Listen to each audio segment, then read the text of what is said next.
What's up in War Eagle War Report family? You got Ike Jones back with another morning drop today. We're talking about the transfer portal. So far, Auburn has the number 39th ranked transfer portal class, but did Auburn address the needs in the transfer portal? We're going to talk about it. Y'all know how we do right here, War Report style. Let's drop it on them.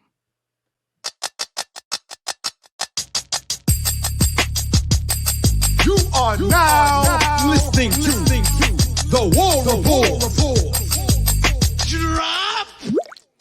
Morning drop today. It is January 24th, 2024. And we are here on a Wednesday morning talking a little bit about Auburn football in the transfer portal. Looks as if Auburn is done for this cycle during this transfer portal window. And the question is, how good did Coach Hugh Freeze and his staff do at addressing needs in the transfer portal? Before we get into the conversation, definitely want you all to be doing the necessary. Going out there, sharing the content out there on social media. Always appreciate when you guys help spread the word about what we got going on. Make sure you're hitting the thumbs up on the video and subscribing to the channel. But let's get in here and talk transfer portal. Before we do, of course, today have to acknowledge that Auburn men's basketball makes the trip over to the other side of the state to take on the Crimson Tide in basketball. And listen, it has not been a cakewalk by any means for visiting top 10 teams this season in college basketball. Kentucky just last night going down to South Carolina as they made the trip to Columbia. So Auburn's got a task in front of them to be able to deal with the Tide, and hopefully Auburn comes out with the victory. We'll definitely do more on that game later on today. So make sure that you checking out the Lobtown show as we preview that today. And then we'll talk a little bit more about that on the midweek report tonight. But let's talk football right now. We're talking about the transfer portal. And so far this season, again, Auburn has the 39th ranked transfer portal class. And really just want to talk about how well did Auburn do in this transfer portal class. Don't want to get caught up in the ratings as much as I want to talk about the actual participants or the actual players that were brought in and the attrition that went out during the transfer portal, and how well did Auburn deal with the losses that they had this offseason. First and foremost, let's talk about how Auburn had done to this point last year. In totality, last season during the 2023 cycle, let me make sure I have that pulled up here. Auburn had 20 incoming transfers, but to this point during the season, there were 13 last spring coming in during the transfer portal window that Auburn had. Let's just run down the list of those that were in the spring transfer portal window for Auburn last year. Names like Gunnar Britton, Avery Jones, Rivaldo Fairweather, Nick Mardner, Elijah McAllister, Dylan Wade, Lawrence Johnson, Shane Hooks. Shane Hooks is listed on here, but I don't believe he was there during the spring. I don't know why he's on here for that early. He was not a spring enrollee last year. So I'm gonna. He's listed on here as a Demario Tolan, though, was definitely here last spring. Austin Keys, Brian Batty, Justin Rogers, Mosiah Nasili Kite, all here last spring. I don't know if I said Lawrence Johnson, but Lawrence Johnson also here last spring. So a lot of guys that were contributors during the season. Haven't heard anything subsequently. Usually when I start talking about this, people start asking, what's the latest on Demario Tolan? Have not heard anything about him. That's not a name that's come up really at all recently. So I don't know if he's decided he's done with football altogether, and if he is coming back, whether Auburn is in his future. But, I mean, Auburn did pretty good in the transfer portal last spring to bring in guys that were going to be contributors for the vast majority of the season. Again, your starting offensive line pretty much was here from the transfer portal in Avery Jones, Gunnar Britton, and Dylan Wade. And then you add on, a couple of other guys that were here before, like Cam Stutz. And those were your major contributors to the offensive line. And then you had really great contributors on the defensive line: Mosiah Nasili Kite, Justin Rogers, Lawrence Johnson, all proved to be valuable defensive line folks. Elijah McAllister was the starting jack for the vast majority of the season. Rivaldo Fairweather, your best pass-catching tight end, was here. And so did a pretty good job last season. Austin Keys, after he got back from his injury, was super valuable in the linebacking room. He's going to be coming back this season for another year. Same thing with Fairweather. Dylan Wade, you got guys that you did a really good job, I think, last season with the staff of bringing in guys that were going to contribute for the spring and ended up being very good fall contributors for you on this team. So having the lens of those 13 guys and how well they did, I think it kind of shows what Coach Freeze does. He focuses in on particular things in portions of his tenure thus far. When he got in the door, his main focus was getting new guys in via the transfer portal that could come in and compete day one, that were already competing somewhere around the country. That seemed to be a big portion of his focus. Not that he wasn't focusing on the recruiting class and all of that, but he was definitely putting a lot of intense focus on the transfer portal. He shifted that focus this offseason, and let's get into talking about this offseason, because he said himself that, this season, he hadn't really been trying to go out there and get in the transfer portal. He wanted to build this program on the freshman class, which, let's be clear, that's a risky proposition, right? Because the transfer portal being what it is, you have to figure out how to keep all of these young men with all of this eligibility satisfied in some sort of way to bring them in. So didn't really put a heavy focus on the transfer portal this time. Thus far, only 9 transfers in, and I say only 9 as if there needed to be more, but there have been some good transfers in, but 9 transfers in. Let's just run down that list so far. Rico Walker, Robert Lewis, Dorian Mausi, Sam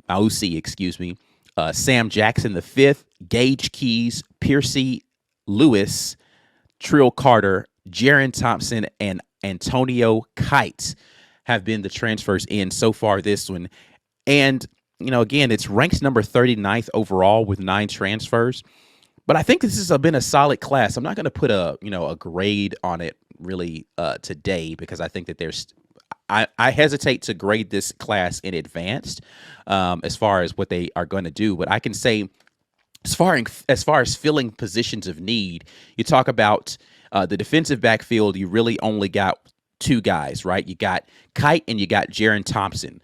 I think that those 2 guys can be guys that could potentially come in and start immediately for your team, or at least be good rotational players if they can get in and learn the system really well. Jaron Thompson, a guy who's got a pretty good amount of snaps at Texas. He's already played at a Power 5 at a team that's now coming over into the SEC. You're talking about Kite, who is over at the other school. And he was a guy who they did not want to lose from that staff. And I think that he's a guy that can come in and compete immediately. Then you got a guy like Trill Carter along your defensive line. I've been talking about the need for us to be able to plug in somebody up front as a nose tackle, potentially getting some snaps there. Trill Carter fits the bill as a guy who could potentially come in and play your nose tackle. Definitely a position of need along the defensive line, whether he's nose or D tackle. So that's a great pickup.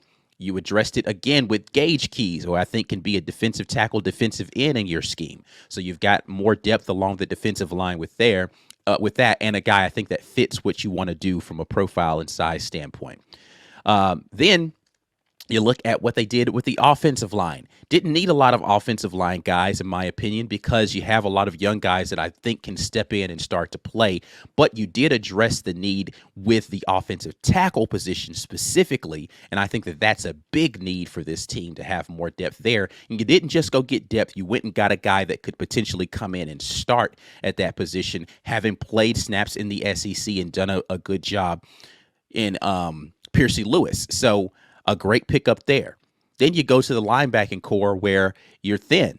You lose a guy in the transfer portal with Cam Riley, but you have your presumptive starters there in the linebacking core. But you go and get a quality P5 transfer in Dorian Mausi to be able to come into your linebacker core. So I think you did a really good job there of picking up a position of need. The two or three, I guess you could say, if I were to rate these, I would say I don't really know where they fit into things, and they don't necessarily move the needle for me in terms of what you kind of need in this transfer class. And I would say that would be Rico Walker, who I think is a solid pickup, and I think is a pickup that is good for your future of the tight end room. So I don't know how much dividend it's going to pay this season, except for potentially having another pass catching tight end in the mold of a Rivaldo Fairweather. So you have two guys that are more similar to be able to run the same stuff and not and when you sub in and out, you kind of can run the same kind of things with those two guys, and then you would already have two guys that would be primary blocking tight ends, and then a secondary pass catching tight end. So you have two guys that are in the mold of one another, very similar to what we're talking about with our basketball team at Auburn. You have basically, when you rotate to the second group, you have a group that's very similar to the first group in a lot of ways, so you don't have a significant drop off. So in that regard, I like the Rico Walker pickup from that standpoint, but anxious to see how he fits into the scheme of what they want to do with him. But Robert Lewis being the other one where I'm like, I don't know how much it definitely addresses a position of need and experience in your wide receiver room. I don't know right now how much that moves the needle for you in your wide receiver room. Like when you look at the roster of guys on the wide receiver room, I don't know where Robert Lewis even ranks amongst, if you were to rank the wide receivers top to bottom in that room. I think 1 through 9, we have maybe 9 scholarship wide receivers right now. Where would Robert Lewis even fit in that? And if he's not in your top 3, then that's not really a needle moving wide receiver move. I think it's solid, but I don't think it's very, again, it doesn't move the earth. Nobody was like, oh my goodness, Auburn got Robert Lewis, be careful next year. Hopefully he comes in and he contributes in a really good way. I like what he did at Georgia State. But again, is he going to be a guy that's going to be a difference maker in the SEC? Yet to be seen. And then lastly, the Sam Jackson V, another guy again in your wide receiver room where it's like a lot of athleticism, a lot of upside, but does he move the needle? Do you say to yourself, oh, the balance of power is shifted in the direction of Auburn because Sam Jackson is now in your wide receiver room? I don't know. But again, you got a lot of dynamic freshmen, so you don't really have to do that. But just rating the transfers on their own and not necessarily about all of the offseason acquisitions, just transfer portal. Going to be interesting to see how those pieces fit in and what they're going to actually be able to contribute this season. Because let's be clear, last season, specifically with the wide receiver room, Auburn didn't do well, right? As far as the productivity on the field, I think the excitement around those young men when they came in was pretty high, but what they actually ended up being on the field was not productive for Auburn. When you go and look at the numbers of the transfers that came in with your Shane Hooks, your Nick Mardners, your Jair Shorters, right? Those guys didn't produce for Auburn. And so it's going to be incumbent upon Coach Hugh Freeze and this staff to prove that this offense is a transfer destination for high caliber talent if they're going to be able to produce a little bit better. We've done well on the defensive side traditionally, and so it's not a stretch for guys to think, okay, I could go to Auburn as a defensive player, make it to the league. The offensive skill positions is a place where Auburn has not done well in the transfer portal. And this season, the offense has got to give transfers a reason to say, this is a place where I can go. And it's important for you to be able to say that to transfers because in the landscape of what we are right now in college football, you're not going to be able to continue to build strictly off of freshmen because those guys may not be here 2 or 3 years like they used to be. So going to be a difficult task this season. Prove the offense is a place where guys who are high caliber guys, and it's going to be about fit too, right? You don't want to just go out there shopping for the best. You want to have guys that fit your system and fit your culture. But it's harder to do that in the transfer portal to find out who the right culture fits are. You kind of just have to take a flyer on some guys and hope that they do well.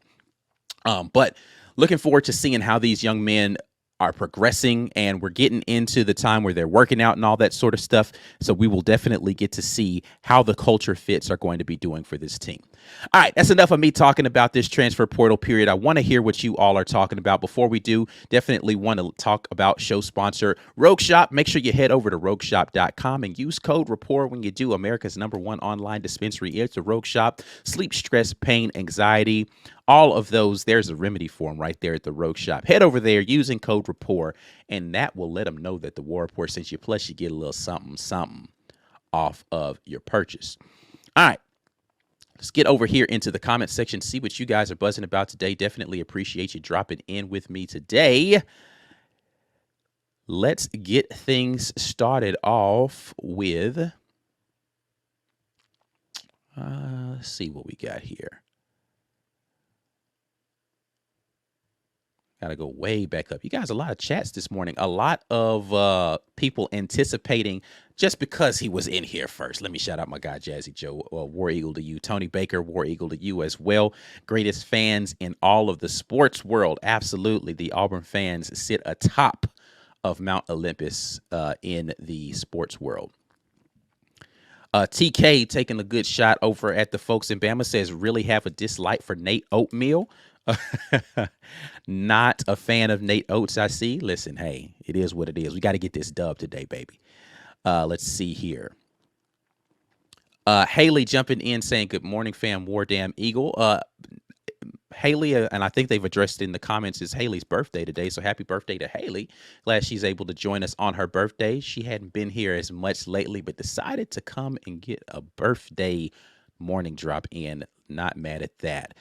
Daniel Moultrie says, we stole Will Redmond from LSU. If you guys don't know Will Redmond, I think he was like the director of player personnel or something like that at LSU, and he's coming over for a similar title here at Auburn. We'll definitely talk about that a little bit more tonight on the midweek report, but good to see, I mean, it's a good call out when we're talking about the transfer portal, hopefully he's a guy that can help Coach Hugh Freeze. And this, again, I'm saying help Coach Hugh Freeze because he said he doesn't feel like he does it well, not because I feel like he doesn't do it well. Coach Freeze said he felt like he hasn't done well in the transfer portal, and that's not his strength. Hopefully Will Redmond will be able to help with that sort of thing and make sure that we're keeping an eye on potential transfers and fits and all that sort of thing, and get us into a place where we can move more quickly on guys that would potentially be good transfers into Auburn University coming up into the next portal window. Cindy Hill, what do y'all think about the football team? I think it's amazing because they wear the correct uniforms. Listen, this team right now has a lot of work that they have to do, which is to be expected. You have a team that went 6-7 this year, 5-7 the previous year. There's a lot of work that has to be done for this team to get to the place where they need to be. But I think that there's a solid core for this group, and they just need to figure out who are going to be the key contributors going into next season. This spring is going to have a lot to do with how successful they're going to be, particularly around, this is going to be a new offense and defense for everybody. So you almost hit the reset button during this offseason, but not completely a reset. So the core that's there is going to it's going to be important to make sure that this team is figuring out how to operate the way that they need to operate going forward. Listen, I'm hoping that Coach Hugh Freeze has a long and successful tenure here at Auburn, so we don't have to go through this coaching shuffle every couple of seasons. So I think this season is going to be crucial for setting the culture in that locker room, and some great hires on the staff that will allow you to set the base level of what you're going to be. I don't think last year was a good base level situation for this team. This year, I think, is the year where you're going to be able to say, all right, this is where we're going to build our foundation from. So looking forward to seeing what that foundation looks like this coming up season.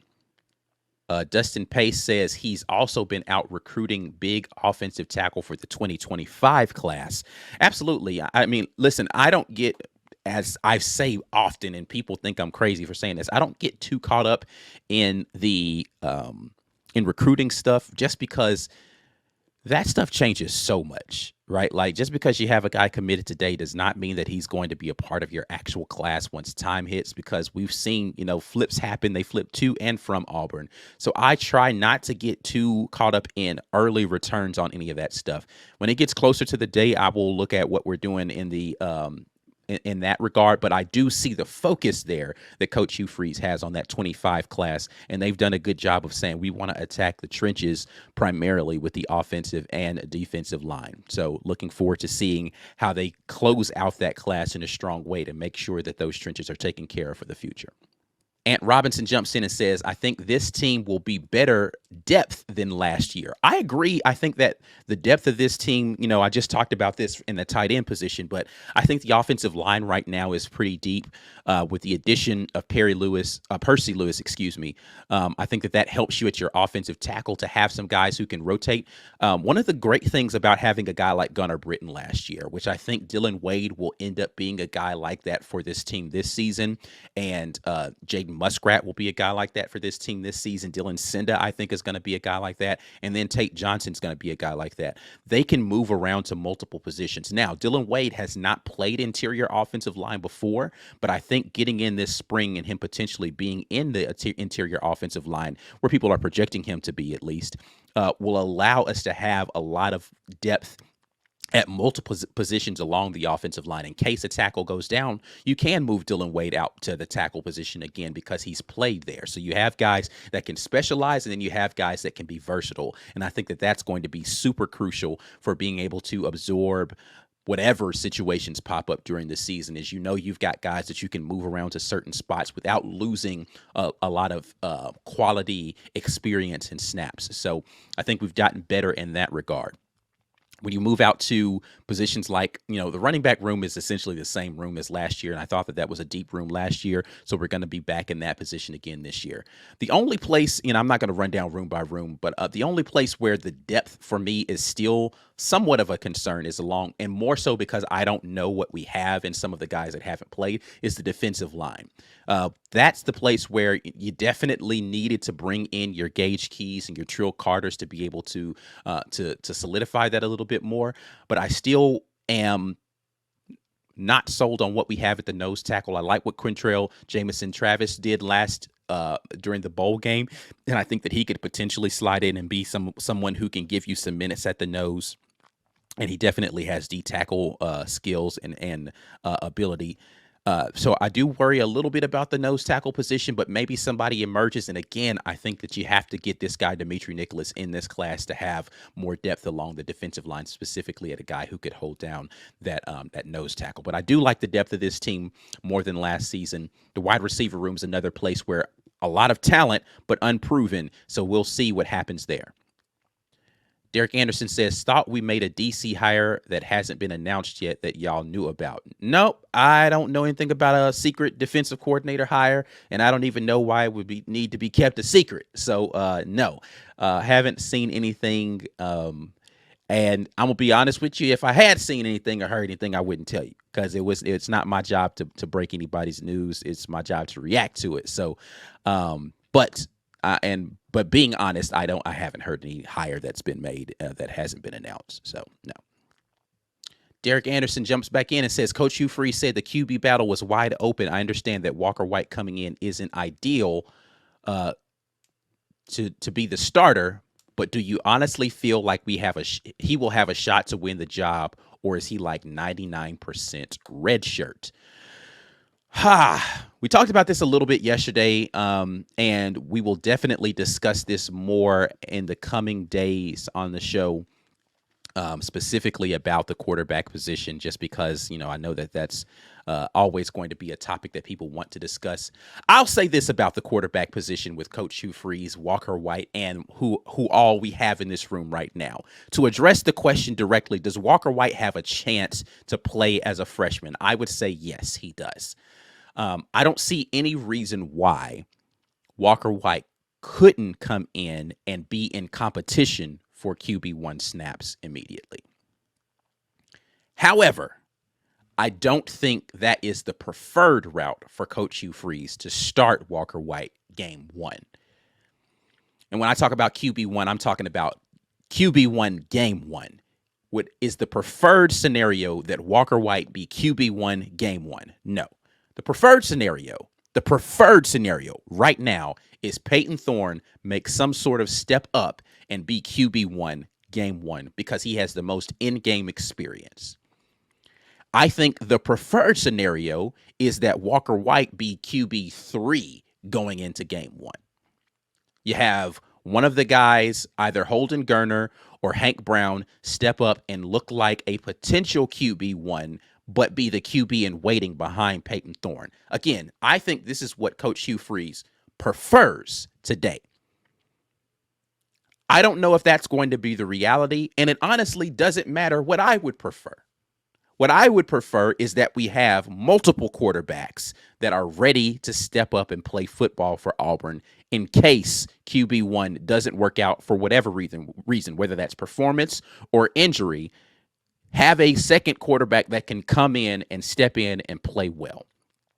Now, as far as the red shirt of Walker White, I think, again, Coach Hugh Freeze would love to redshirt Walker White because you'd have more years of him with the guys in that in that freshman class that they brought in at wide receiver, and he'd be able to project to the future for other wide receivers coming in, whether that's the transfer portal or in future freshman classes, what you've got in Walker White. You want to see him in active duty during the season, blow out a couple of teams, make sure you get Walker White in there, maybe even at the expense of playing a Holden Geriner or a Hank Brown. Just let Walker White get some snaps out there because you're not going to get to your fourth QB often in garbage time for any significant snaps.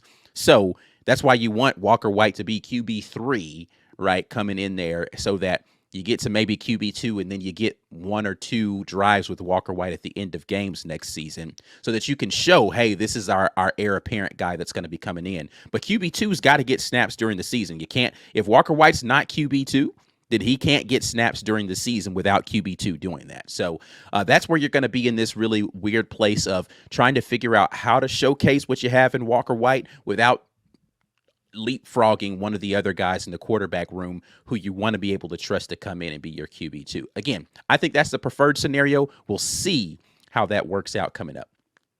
Dustin Pace jumps back in and says, all I know for sure is Coach Hugh Freeze sounded like Walker White's biggest fan.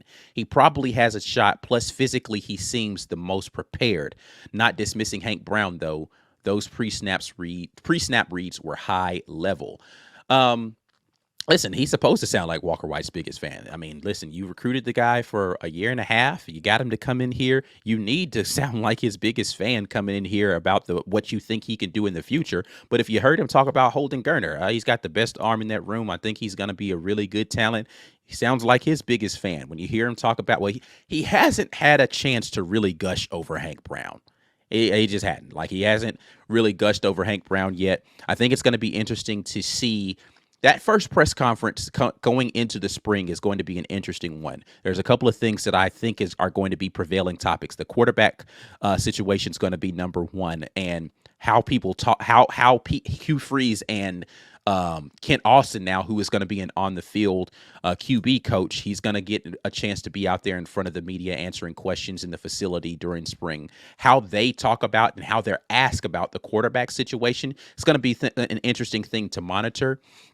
But I think it's going to be probably a situation where people are going to ask a lot of questions about Walker White. So you're going to hear more conversation about him in the spring, but that doesn't necessarily mean that he's the guy that's leading. It's just going to be, hey, they're asking more questions about him, so you're going to hear more about him, or you're going to have more opportunities to hear people talk about him. But I think hopefully we'll get into a place where we're hearing good things about all of them, but we need to be able to see good things in the spring game. And the spring game, I think, is the other portion of what people are going to need to talk about. What is it going to look like in the spring game so that we get a chance to see all of these young men compete out there?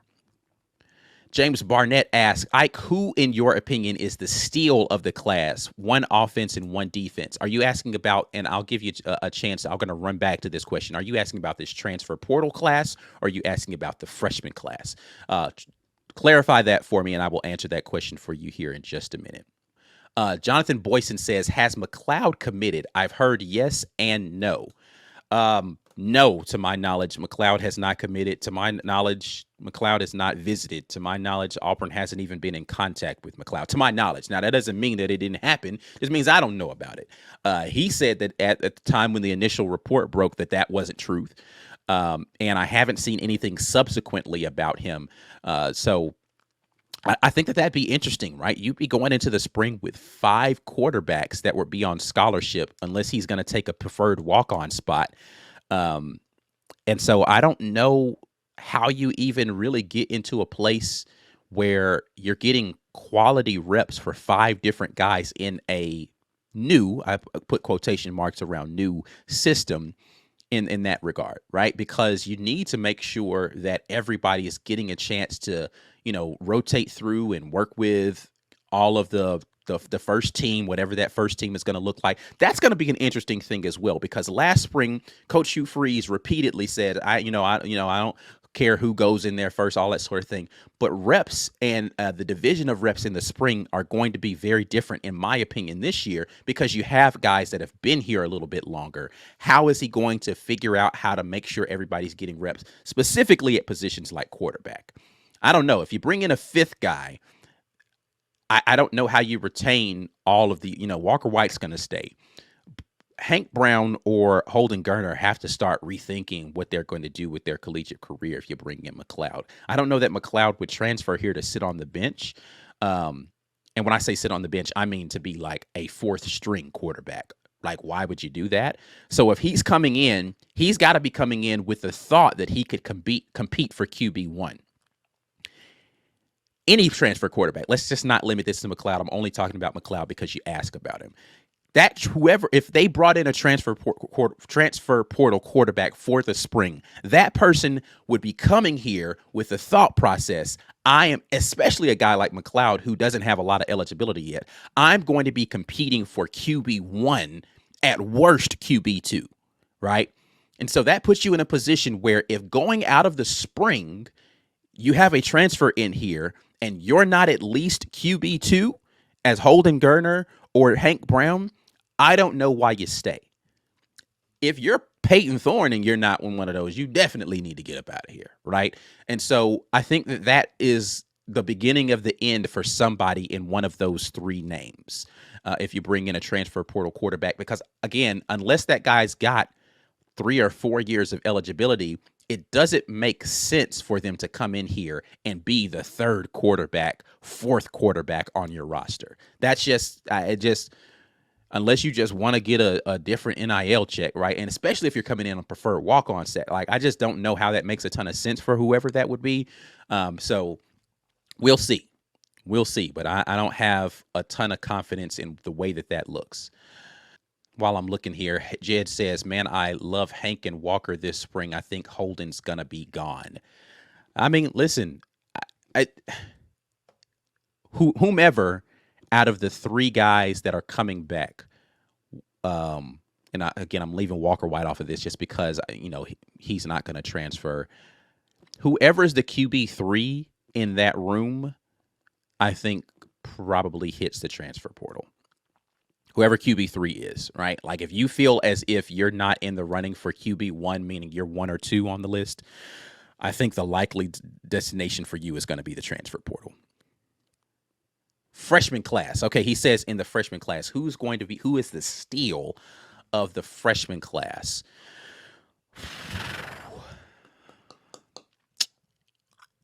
One offense and one defense. For the offense, I think I am going to go.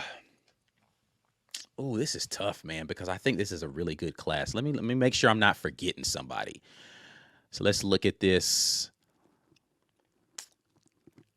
My initial thought was Bryce Cain. Yeah, I think I'm going to go Bryce Cain. I think Bryce Cain is the steal. I think he's a guy who Auburn was able to get in early on the recruiting before he started to blow up in the rankings a little bit. And I think that he's going to be a guy that's going to be a dynamic playmaker in college football. I'm going to go Bryce Cain on the offense. The defense, I think I'm going to go. It's tough for me because and the only reason I'm going to go the direction I'm going with Caleb Harris as opposed to Laquan Robinson is because he is truly a freshman and Laquan is coming over from community college. But I think Caleb Harris might be the most underrated get in this class. I think he's going to be. I think he's going to be good. Just looking at his tape a little bit from high school, I like him as kind of a sneaky good pickup there for that defensive freshman class. So I'm going to go with those two as my picks for guys that in this freshman class might be steals of the class. So we'll see how that pans out later on. All right. That's it, man. I'm done talking. Appreciate you guys dropping in with me today. A lot of great conversation in the chat. Hopefully you guys can continue that conversation in the comment section afterwards, but I want to hear what you guys think about this transfer portal class. How well do you think Auburn did in the transfer portal class going into the spring? I think we're done. I mean, we might have somebody else and we'll need to come back in and talk about this a little bit more. And what would you grade A through F on the transfer portal class as far as Auburn's ability to be able to fill positions of need? I want to hear that from you guys in the comment section. Before we get out of here, of course, the Rogue Shop is the sponsor of the Morning Drop. Make sure you use code REPORT when you go over there, get a little something off your purchase.